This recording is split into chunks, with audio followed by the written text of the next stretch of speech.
game, prvé kolo, start.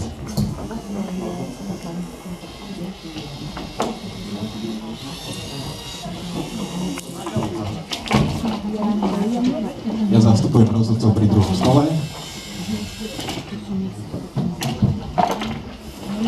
Vidíme robota, ako z chladničky vyberá krmivo pre zvieratka, pomerne úspešne.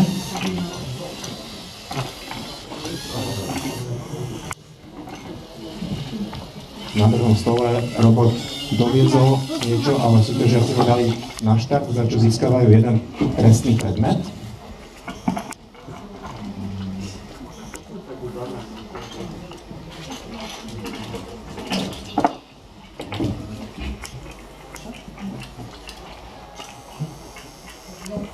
Zase, že následuje misia doručenia žraloka, ktorý je citlivý na nárazy. Nemal by sa puknúť hlavou o krabičku. Rozhodcom pri stole B prezradím, že už bol jeden dotyk rukou, takže umiestnite tam trestný predmet. Výborne, ďakujem. Súťažiaci si vybrali náročnejšie miesto, ktoré je hodnotené viacej.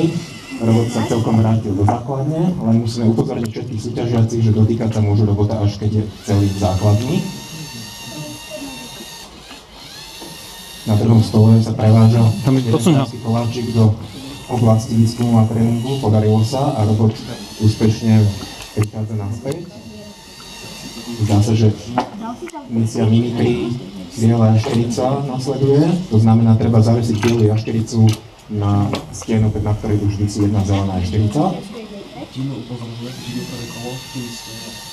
Vidíme zaujímavú konštrukciu, zrejme na umiestnenie krmiva jednotlivým modelom zvierat. Dali si ho? No, stopni. Krmivo bolo vložené, ale nie celkom presne. Ale pokračuje stále, máme 20... Prasa, Tomino. Urobte prasa iba, alebo... Áno, 19 sekúnd už. Pozorníme trénerov, aby neradili tímom počas hry. Červený cuklík. Všetko je to práca tímov, detí, 8 sekúnd. vrátanie logiky, stratégie, programovania, konštrukcie. Posledná sekunda, koniec hry. Stop, zastaviť robotov a nasleduje hodnotenie. Rozhodcovia